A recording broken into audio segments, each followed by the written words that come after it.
এই ভিডিওতে আমরা $250,000 এর ভ্যাকেশনে যাব। এটা তো দারুণ। এটা সত্যি হতে পারে না।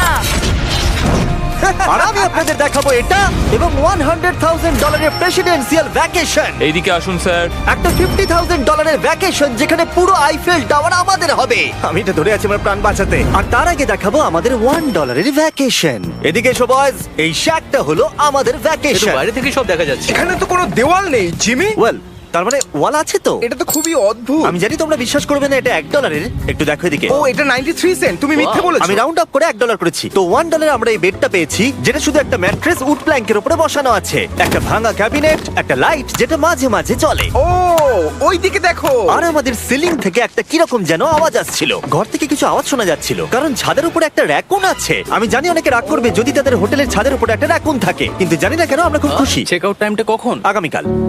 মনে রাখবে এই ভিডিওতে আমরা পরে $100,000 এর ভ্যাকেশনে যাব, একটা $250,000 এর ভ্যাকেশনে। আমরা কি ডাইরেক্ট জাম্প কাট করতে পারি না? না, আমরা যদি কষ্ট পাই তাহলে ওরা আমাদের খুশি আর কষ্টের মধ্যে পার্থক্যটা বুঝতে আমরা পারবে। কষ্ট পেলে ওরা খুশি হয়। আমরা কি একটা বেডে 4 জন ধরে যাব? যদি 4টে বেড চাই তাহলে $4 দিতে হবে। প্রথমে এই বালিগুলো ফেলতে হবে। দাঁড়াও, রাকুনটা এক্ষুনি এখান দিয়ে দৌড়ে গেল। আমি এমন ভাবে চিৎকার করলাম যেন আমি একটা ছোট মেয়ে। এর পরের ভ্যাকেশনটা হলো 10,000 গুণ বেশি এক্সপেন্সিভ। তোমাদের স্বাগত জানাই $10,000 এর ভ্যাকেশনে। ও মাই গড, ও এটা তো দারুণ। আরে এটা আবার কি জিনিস? এই হোটেল রুমে জেলিফিশ আছে। ওকে, এটা একটা অপ্রয়োজনীয় জিনিস। ও এখানে একটা পুল আছে। এটা তো একটা প্রাইভেট পুল। আরে এটা তো একটা মুভির সিনের মতো মনে হচ্ছে। তোমাদের হোটেল থেকে কি হেঁটে বিচে যাওয়া যায়? ওয়াও, এটা কি আমাদের নিজেদের প্রাইভেট বিচ? ও মাই গড, এটা দুর্দান্ত। তারিক, কবে থেকে এই জলের রংটা নীল হলো? আমি জানি না। এই ভ্যাকেশনের মধ্যে ইনক্লুড করা আছে একটা বড় স্পা, ও কি দারুণ। একটা পার্ক ভর্তি ফ্ল্যামিঙ্গোস, ও ওরা মারামারি করছে। ফ্লামিঙ্গোস আর আনলিমিটেড রুম সার্ভিস। আচ্ছা, আপনাদের কি চাই? সবকিছু। এখানে একটাই নেগেটিভ পয়েন্ট আছে যে এখানে র‍্যাকুন নেই, হ্যালো রাকুন। কিন্তু তার জন্য এদেরকে আমি দোষ দিচ্ছি না। যখন তোমরা এই রিসর্টের জন্য $10,000 খরচ করবে, তখন তোমরা এই বিল্ডিং এর একটা করে নিজেদের ফ্লোর পেয়ে যাবে। এটা জিমি নেবে বলেছিল, কিন্তু আমার টপ ফ্লোরটাই দরকার ছিল। ও এখানে একটা হ্যামেক আছে। আমার মনে হয় আমি না ভিজেই হ্যামেকে ঝুলতে পারবো। ওহ, আমি পেরেছি। ও একবার ভিউটা দেখো ক্রিস। হেই আমি ধরে ফেলেছি। 3 2 1 হেই। এই, আমি তোমাদের কটা রুল বলে দিচ্ছি। রুল নাম্বার 1, হ্যাঁ আমার পুলে কোনো পিলো ফেলা যাবে না। রুল নাম্বার 2, সরি তারিক। আর এখন দেখাবো এই হোটেলের দারুণ একটা জায়গা। এই ইনফিনিটি পুলটা আমাদের নিজেদের পার্সোনাল বিচ অব্দি গেছে। ওই জলটা ওভারফ্লো হয়ে পড়ে যাচ্ছে না কেন? অনেকগুলো প্রশ্ন ঘুরছে মাথায়। আমার নিজেকে বাবা মনে হচ্ছে যে নিজের ছেলেদেরকে ভ্যাকেশনে নিয়ে এসেছে, ওদেরকে পুলে মজা করতে দেখছে। এই $10,000 এর ভ্যাকেশনটা দুর্দান্ত ছিল, কিন্তু ততটা দুর্দান্ত নয় যেটা আমরা পৃথিবীর অন্য প্রান্তের ভ্যাকেশনে গিয়ে পাবো। এবার আমরা আছি $50,000 এর ভ্যাকেশনে, সেটা হলো প্যারিসে। ব্যাকওয়েটস। আমাদের $50,000 এর ভ্যাকেশনটা শুরু হলো একটা প্রাইভেট লাক্সারি ফেরি রাইড দিয়ে। এটা কি জিনিস? এটা কি ইঞ্জিন? ভাই, এটা কি 1805 সালের? তারিক, ওই লোকটাকে জুম করো, ও ভিডিও করছে আমাদের। এই, আরে ওরা হাত তোমার নাড়াচ্ছে। কি ইউটিউব চ্যানেল আছে? আমার মনে হয় না ও ইংলিশ বলতে পারে। এই ভ্যাকেশনে ছিল দারুণ দারুণ নানান রকমের খাবার, একটা পুরো সিটির ট্যুর, ঠিক আছে, আর একটা লাক্সারি হোটেল রুম সাথে দারুণ ভিউ। বেশ রোমান্টিক লাগছে, তাই না? হ্যাঁ, তোমার চ্যানেলে কিস করা উচিত। আর লাস্টে ছিল একটা খুবই এক্সপেন্সিভ সারপ্রাইজ। তোমরা সবাই হয়তো অনেকক্ষণ ধরে ভাবছো এটা $50,000 এর ভ্যাকেশন, আর আমরা এখনো অব্দি 50,000 খরচাই করিনি। হ্যাঁ, কিন্তু কোথায় খরচা করবে? তোমাদের পিছনে ওটা তো আইফেল টাওয়ার। আগে হ্যাঁ, আর এখন এই পুরো আইফেল টাওয়ারটা আমাদের। দাঁড়াও, সত্যি? হ্যাঁ, 50,000 টাওয়ারের কোন পোরশনটা পেয়েছো? মোটামুটি পুরোটাই। ও মাই গড। এখন আমরা আইফেল টাওয়ারে আছি। আমার মনে হচ্ছে তুমি মজা করছো। না, আমি মজা করছি না, এটা আমাদের। এখানে আর কেউ নেই, আমাদের সোজা লাইন ধরে যেতে হবে। আশা করি এটা লিগ্যাল হবে। বেশিরভাগ সময় এই জায়গাটা লোকেদের ভিড়ে ঠাসা থাকে, আর যেহেতু এই জায়গাটা এখন পুরোপুরি আমাদের, তাই এখন আমরা এই টাওয়ারের একদম টপে যাব। আমি কথা বলছি একদম টপের। বয়েজ, অনেক মজা হয়েছে, এবার সামনের দিকে এগোনো যাক। কিছুটা যাবার পর আমরা থামলাম ফার্স্ট ফ্লোরে, যেটা 187 ফিট ওপরে, যেখানে আমাদের জন্য অপেক্ষা করছিল ওয়ার্ল্ড ক্লাস রেস্টুরেন্ট। এই পুরো আইফেল টাওয়ারটা ভাড়া নেওয়া সত্ত্বেও ওরা আমাদের রেস্টুরেন্টের একটা কোণেই বসতে দেবে। আইফেল টাওয়ারের একদম টপ থেকে এই এলিভেটরটা নিচের দিকে নেমে আসছে। আমার ভয় করছে। Open sesame. Thank you. আমি এখান থেকে আমার বাড়ি দেখতে পাচ্ছি। আমরা ফ্রান্সে আছি। আমি এখান থেকে আমার হোটেল দেখতে পাচ্ছি। দেখো আমরা কত উপরে চলে এসেছি। আরে আমার কানগুলো পপ করছে। আচ্ছা, আমরা এখানে এখন কি করছি? ও মাই গড, আমরা তো এখান থেকে গোটা শহর দেখতে পাচ্ছি। ভাই, এটা তো দারুণ। তারিক, দেখো আমরা এখনো কত উপরে যেতে চলেছি। ভাই, আমার মনে হচ্ছে এটা শেষই হবে না। মিথ্যে বলবো না, মনে হচ্ছে আমরা এখনই টপে আছি। আমরা এবার উপরে যাচ্ছি। এবার আমরা টপের দিকে যাচ্ছি। আমার মনে হয় এটাই পৃথিবীর টপেস্ট বিল্ডিং। আমি কি এখন ঝাঁপ দেবো? না, একদম নড়বে না। চলে এসো বয়েজ, আমার পিছনে এসো। এখান থেকে আর কোনো এলিভেটর নেই, শুধুমাত্র সিঁড়ি আছে। ও, এখানে তো খুবই হাওয়া দিচ্ছে দেখছি। আমরা অনেক উঁচুতে আছি। ও মাই গড! ও মাই গড! ও, দাঁড়ি ক্যামেরাটা ফেলে দিও না জানো। আমরা প্রায় 900 ফুট উপরে দাঁড়িয়ে আছি, সব থেকে হাইস্ট পয়েন্ট যেখানে টুরিস্টদের অ্যালাউ করা হয়। কিন্তু যেহেতু আজ রাতের জন্য এটা আমাদের, তাই আমার কাছে একটা সারপ্রাইজ আছে। দরজার পিছনে কি আছে বলো? সিঁড়ি। না, মানে আমি বলতে চাইছি, তুমি কি করে জানলে? আমরা সিঁড়ি দেখতে পাচ্ছি। একদম ঠিক, এখানে আরো সিঁড়ি আছে, কিন্তু এই সিঁড়িগুলো আমাদের একদম টপে নিয়ে যাবে, যেখানে কারোর যাবার অনুমতি নেই। আরে বাপ রে! ও মাই গড! ও মাই ভাই। গড! আমাদের এখানে আসার অনুমতি আছে? আমি জানি না সেটা। ও, এটা ভয় পাই দিয়েছে। এখানে রেলিংটা তো আমার মাত্র কোমর অবধি। আমি এটা ধরে আছি আমার প্রাণ বাঁচাতে। আমি এখন বুঝতে পারলাম যে টুরিস্টদের কেন এখানে আসতে দেয় না। একজন নিচে দাঁড়িয়ে থাকা ক্যামেরাম্যান আমাদেরকে জুম করে ক্যাপচার করবে। ও 1 মাইল দূরে আছে। যদি এই লেন্সটা খুবই ভালো হয় তাহলে তোমরা দেখতে পাবে আমরা হাত নাড়াচ্ছি। তোমাদের মানতেই হবে এই $50,000 ভ্যাকেশনটা দুর্দান্ত ছিল। এটা দুর্দান্ত। এটা আমার লাইফ টাইম এক্সপিরিয়েন্স। তোমরা কি তৈরি একটা দারুণ জিনিস দেখার জন্য? আমি জানি না একজন ইউটিউবার এত কোনো পাওয়ার পায়, কিন্তু লাইটস! ও, এবার দেখো, মাই গড! মনে হচ্ছে কোনো ডিস্কো শো। কি দারুণ! গাইজ, আমি জানি না নেক্সট কমেন্টে কাজ করবে কিনা, কিন্তু সব লাইটগুলো অফ করে দাও। এই টাওয়ারটাকে পুরো কালো দেখাচ্ছে। পুরো আইফেল টাওয়ার অন্ধকার হয়ে গেছে। আচ্ছা বলো তো, হাজার হাজার ফ্রেঞ্চ পিপল এখন কি ভাবছে? তাদের এই টাওয়ারটা নিয়ে নেওয়া উচিত। জানি না কেন ওরা আমাকে এতটা কন্ট্রোল দিয়েছে। এবার আমরা যাব সুইজারল্যান্ডে $100,000 ভ্যাকেশনে। কিন্তু এটা কোনো সাধারণ ভ্যাকেশন নয়। এই হোটেলের আছে 2 ইঞ্চি মোটা বুলেট প্রুফ উইন্ডোজ, একটা প্যানিক বাটন যেটা টিপলে গোটা বিল্ডিংটা লক হয়ে যায়, আর টাইট সিকিউরিটি। কারণ এই হোটেলে পৃথিবীর বড় বড় নেতার প্রেসিডেন্টরা ভ্যাকেশনে আসে, আর সাইডম্যানও এই শহরেই ছিল। তাই আমি ডিসাইড করলাম তাদেরকে ডাকবো। মাই গড, এখানে তো অনেক খাবার আছে দেখছি। এখানে তো পুরো সমুদ্র তুলে নিয়ে চলে এসেছে। হি হি হি। এগুলো তো নাট। এটা গোটা ইউরোপের সব থেকে এক্সপেন্সিভ পেন্ট হাউস সুইট। এখানে আছে 8টা ফ্লোর, কয়েক ডজন রুমস, প্রচুর স্টাফ আছে আপনাদের যে কোনো প্রয়োজনে এবং খাবার সরবরাহ করবার জন্য। তোমার এটা চাই? নাও খেয়ে দেখো। এ বাবা, এদেরকে কি নর্মাল গেস্টদের মতো মনে হচ্ছে? তার মানে আপনারা এদেরকে বোকা মনে হচ্ছে। যেমনটা আমি আগে বলেছিলাম, এখানে পৃথিবীর বড় বড় লিডাররা ভ্যাকেশনে আসে। এমনকি বিল ক্লিনটন এখানে ছিল এবং তাকে কেউ হত্যা করতে পারেনি। এটা এতটাই সেফ। এখানকার সিকিউরিটি খুব টাইট, এমনকি সব উইন্ডো গুলো বুলেট প্রুফ। মানে এটা বুলেট প্রুফ। ও মাই গড, এটা তো খুবই মোটা। খুব শক্ত। আমি যদি প্রেসিডেন্ট হতাম। আর আমরা প্রয়োজন হলে কিছু স্নাইপারও রাখতে পারি আমাদের রুফটপে। আপনাদের কাছে স্নাইপারস আছে? তে বলবো না, যখন থেকে এখানে এসেছি আমি এই বাটনটাকে টিপতে চাইছিলাম। তোমরা সবাই নিশ্চয়ই বলবে এটা গুড আইডিয়া। তুমি বিল ক্লিনটন আর তোমাকে হুমকি দেওয়া হয়েছে, প্যানিক বাটন টিপে দাও। ও টিপে দিল। ও দাঁড়াও, আমি দেখতে পাচ্ছি এটা দরজা বন্ধ আরে, আমরা হচ্ছে। কি আটকে গেলাম? এটা কি লক? তোমরা কি ভেতরে আছো? তুমি কি নোলান? হ্যাঁ, সব দরজা বন্ধ। 1 সেকেন্ডের জন্য শুধু বেরিয়েছিলাম। কোন বাটনটা দিয়ে খোলে? তুমি এক্ষুনি প্যানিক ছিলে আর এখন দরজা খুলতে চাইছো?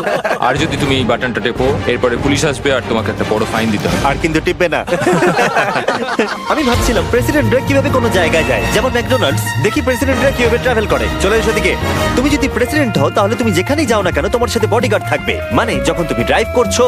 ও, আমাদের মনে হয় অনেকগুলো করে ও, নিয়ে আচ্ছা যাবে। আচ্ছা, কি করে জানবো কোন কারে আমরা যাবো? 3 নম্বর অথবা 4 নম্বর গাড়ি। তুমি বলছো 3 আর 4 এর মধ্যে বাঁচতে। কোন কারটা সব থেকে বেশি ডেঞ্জারাস? ফার্স্ট এডটা। নোলান, তুমি ফার্স্ট এডটাই যাবে। হ্যাঁ, ঠিক আছে। ঠিক আছে। আমার সাথে কে যাবে? হ্যারি, চলে এসো। Harry Chandler. আমি প্রেসিডেন্ট, আমি মাঝখানে বসবো না। সাধারণত তোমরা হলে আমার বডিগার্ড, কিন্তু তোমরা খুবই দুর্বল। আরে চাপো, ওদিকে একটু চাপো। কোন প্রেসিডেন্ট ম্যাকডোনাল্ডসে যায় বলো তো? আচ্ছা, এই উইন্ডোটা খোলা যাবে? এই, কেমন আছো তোমরা? আরে এখন কেউ গুলি মেরে দিতে পারে, কেউ না। গুলি মেরে দিতে পারে। বিশ্বাস হচ্ছে না আমরা এটা করছি। এটা দারুণ অভিজ্ঞতা। যেহেতু আমরা প্রেসিডেন্টদের মতো যাতায়াত করছিলাম, বহু মানুষ আমাদেরকে দেখছিল। কেমন আছো? এটা খুবই অকওয়ার্ড লাগছে। তুমি দেখো একবার সবাই আমাদের দিকে কেমন ভাবে দেখছে। লোকেরা ছবি তুলছে যেন আমরা প্রেসিডেন্ট। অদ্ভুত। ম্যাকডোনাল্ডস এর লোকেরাও একটু ঘাবড়ে গেছিল। আমাদের সিকিউরিটি কিছু মনে করো না। জিমি, এটা কি তোমার আইফেল টাওয়ারের থেকেও বেশি ভালো লাগছে? ডিপেন্ড করছে কেমন নাগেটস গুলো হবে তার উপরে। যদিও সবকটা ভ্যাকেশনের অভিজ্ঞতা দারুণ ছিল, কিন্তু পরের ভ্যাকেশনের কাছে সব ফিকে। আমাদের শেষ ভ্যাকেশনের জন্য আবার আমাদের পৃথিবীর আরেক প্রান্তে যেতে হলো। আর এবার আমরা আছি জাপানে $250,000 ভ্যাকেশনে। আর আমরা এখানে একজন স্পেশাল গেস্টকে নিয়ে এসেছি, তাই আপনারা ভিডিওটা শেষ অবধি দেখুন। আমরা শুরু করলাম আমাদের ভ্যাকেশনটা জাপানের সবথেকে এক্সপেন্সিভ হোটেলে আমাদের ব্যাগগুলোকে রেখে। এটা দুর্দান্ত। একটা হোটেল রুমে আমার কথা ইকো হচ্ছে। আর তারপরে আমরা টোকিও নিউ সিটিকে এক্সপ্লোর করতে বেরোলাম। এবার আমরা রাস্তায় মারিও কার্ট চালাবো। আমরা প্রাইভেট মারিও কার্টস রেন্টে নিয়েছিলাম যাতে আমরা জাপানের রাস্তাগুলো দিয়ে ঘুরে দেখতে পারি। সব লোকেরা আমাদেরকে দেখছে, এটা রাস্তায় চালানো ঠিক নয়। আসল গাড়ি ঠিক আমার পাশ দিয়ে যাচ্ছে। দেখো কত লোক এই রাস্তাটা পার করছে। এটা পৃথিবীর অন্যতম বিজি ক্রসওয়াক আর আমরা এর মধ্যে দিয়ে চালাচ্ছিলাম। ও, আমরা টোকিওতে গো কার্ট চালাচ্ছি। গো কার্ট! ভাই আমি জাপানকে খুব ভালোবাসি, এই জায়গাটা তো দারুণ। যখন আমরা আমাদের পরের ডেস্টিনেশনে পৌঁছলাম আমরা দেখা করলাম আমাদের শোড মাস্টার ইয়োশিওকি সুমিদার সাথে। গত 26 বছর ধরে উনি কাটানা চালানোর ট্রেনিং দিচ্ছেন আর উনি রাজি হয়েছেন আমাদের সামুরাইয়ের রেয়ার লেসন আর্ট শেখাতে। উনি আমাদের সবাইকে একটা করে কাটানা দিয়েছিলেন আর লেসন শুরু হয়েছিল সুইঙ্গিং টেকনিক দিয়ে। যতটা ভেবেছিলাম ততটা সহজ নয় এটা। নাও না না, আমি এটা করতে পারলাম না। তারপর আমার পালা এলো। তোমাদের কি মনে হচ্ছে আমি এটা পারবো? হ্যাঁ হ্যাঁ, তুমি নিশ্চয়ই পারবে। হেই, দেখা যাক বয়েজরা কি করে।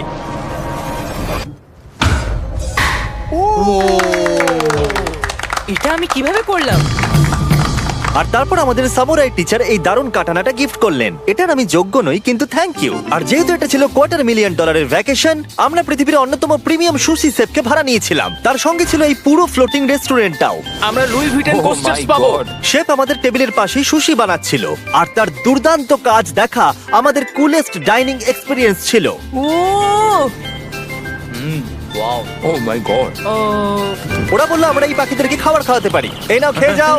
আরে ও হাওয়াতে ক্যাচ করে নিল। আর যখন আমরা বিল পে করলাম তারপর আমরা একটা দুর্দান্ত জায়গার দিকে এগিয়ে গেলাম। চলো এসো, আমি এই পুরো জায়গাটাকে রেন্টে নিয়েছি। এটা দেখার আগে মজা খুলতে হবে। এটা বেসিক্যালি একটা আর্ট মিউজিয়াম কিন্তু দারুণ এক্সপিরিয়েন্স হতে চলেছে।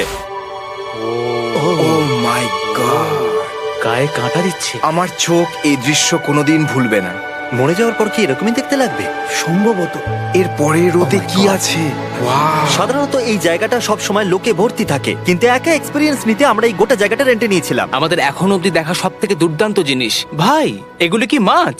আমরা আছি একটা পুলে একটা মিউজিয়ামের ভেতরে যেখানে অ্যানিমেটেড ফিশ রয়েছে। এটা হলো সবথেকে ইউনিক জিনিস যেটা তোমরা ভ্যাকেশনে করতে পারো। দাঁড়াও, মাছগুলো আমাদের চারদিকে ঘুরছে। ওরা কি করে বুঝলো যে আমাদের চারপাশে ওদের ভালোবাসে ভালোবাসা হবে? আমাদের। ওরা এখন চারিদিকে ছড়িয়ে যাচ্ছে। এবার নিশ্চয়ই তোমাদের খিদে পেয়েছে। এই রেস্টুরেন্টটা তাই আমি রেন্টে নিয়েছি যেটা রোবট দ্বারা পরিচালিত। কি? আমার নাম পেপার। আমাদের কি বসার জায়গা দেবে পেপার? নিশ্চয়ই, চলুন একটা কমফোর্টেবল সিট খুঁজি। আমরা এই পুরো জায়গাটাকে নিয়ে নিয়েছিলাম তাই এখানে রোবট ওয়েটার ছাড়া আর কেউ ছিল না। ফুড রোবট এসে গেছে। দাঁড়াও, ফুডটাও কি রোবট নিয়ে আসছে? একটা সুন্দর ফ্লাফি রোবট। দেখো পেপার কিরাম চ্যান্ডলারের দিকে একভাবে তাকিয়ে আছে। পেপার মনে হচ্ছে চ্যান্ডলারকে পছন্দ করছে না। কিছু করিনি তো।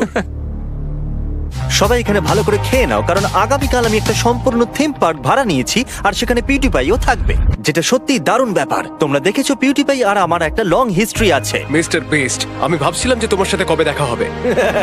আমরা তাকে টি সিরিজের বিরুদ্ধে সাবস্ক্রাইবার রেসে সাহায্য করেছিলাম। ফোন বের করুন, ইউটিউব খুলুন, সার্চ করুন পিউটিপাই আর সাবস্ক্রাইব করুন। যদিও আমরা তাকে ধরে ফেলেছিলাম। মিস্টার বিস্টের এখন আমার থেকে বেশি সাবস্ক্রাইবার্স। আমার মনে হয় যেটা হয়েছে সেটা খুব ভালোই হয়েছে। ঠিকই আছে, ও এটা ডিজার্ভ করে। আমাদের এতদিনের পরিচয় থাকা সত্ত্বেও আমরা সামনাসামনি কখনো দেখাই করিনি। আর যেহেতু আমরা দেখা করার জন্য অনেক অপেক্ষা করেছি, আমি রেন্টে নিয়েছি পুরো অ্যামিউজমেন্ট পার্ক। এটা হলো ফুজি কিউ হাইল্যান্ড। জাপানের মধ্যে সবথেকে ভয়ঙ্কর রাইড এখানে আছে। প্রতিদিন প্রচুর লোক এখানে লাইনে দাঁড়িয়ে থাকে কিন্তু স্বাভাবিকভাবেই আমি এই পুরো জায়গাটা রেন্টে নিয়ে নিয়েছি আমাদের জন্য। তুমি এখানকার যে কোনো রাইডে চাপতে পারো। কথাই শেষ হলো না কিন্তু ও চলে গেল। আমি এই পুরো রোলার কোস্টারটা একা রাইড করতে চাই। যেটা আপনারা দেখছেন সেটা পৃথিবীর সবথেকে স্টিফ রোলার কোস্টার ড্রপ। তোমার ভয় লাগছে? হ্যাঁ। মজা করো। ও ও ও ও ও দেখেই আমার ভয় লাগছে। আর যেটা আমি কথা দিয়েছিলাম, দ্য ফাদার অফ ইউটিউব পিউটিপাই পার্কে আমাদের সাথে দেখা করলো। আমি যা প্ল্যান করেছিলাম তার থেকে একটু দেরিতে, কারণ আমি ভুল দিনে টেক্সট করেছিলাম। সরি ফিলিক্স। আর ও এখানকার সবথেকে ক্রেজি কোস্টার রাইড করতে চায়। তুমি ভয় কেন পাচ্ছ? আমার রোলার কোস্টারে খুবই ভয় লাগে। এটা অন্য রোলার কোস্টারের মতো নয়। ফিলিক্স যদি চাপে তাহলে আমিও চাপবো। তাহলে চলো। আমার ভয় লাগছে। ঠিক আছে, আমি করব। যদি আমি এই কোস্টারে মরে যাই তাহলে তোমরা কিন্তু ভয় পাবে না। তুমি তোমার জুতো খুলে যাবে। সবকিছু যেগুলো উড়ে যাবার ভয় এটা আছে। দেখেই বোঝা যাচ্ছে যে এটা কত ভয়ঙ্কর হবে। এরা জুতো কেউ ভরসা করছে না, ভাবছে এটা উড়ে যাবে। তুমি পারবে। আরে কিছু হবে না। আমার ভালো লাগছে না। এটা আমার বাজে একটা দুঃস্বপ্ন। আমার ভয় লাগছে।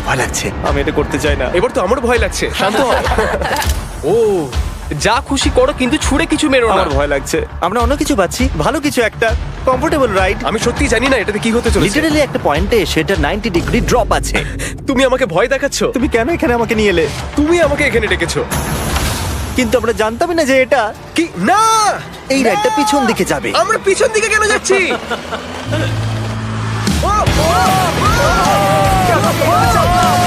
ও মাই গড, আমরা তো ঘুরছি। এটা দুর্দান্ত! এটা সবথেকে ভালো রোলার কোস্টার! ও মাই গড, ফিলিক্স আমরা এক্ষুনি কি করলাম? আমি কাঁদছি সবথেকে ভালো রোলার কোস্টার আমার চোখ দিয়ে এখনো জল বেরোচ্ছে তোমার সাথে দেখা করে খুব ভালো লাগলো জিমি এবার আমি যাচ্ছি হ্যাঁ তুমি তো একটা ছোট্ট বাম্পার সাথে কত জোরে চিৎকার করছিলে কি? থ্যাংক ইউ আমার মনে হয় না যে চুই পরোটা আগে খেয়েছি। এটা হচ্ছে আমাকে আরে, বিরক্ত করবার জন্য তুমি এটা কি করছো? ফিলিক্স, তোমাকে বিরক্ত করার জন্য আমি দুঃখিত। তা বলে তুমি এরকম করতে পারো না। এটা বেশ ভালো হ্যাঁ, সত্যি ভালো খেতে। এটা ছিল আমাদের $250,000 ভ্যাকেশন। ফিলিক্স, তুমি কি ট্রানজিশনটা করবে? Bro feast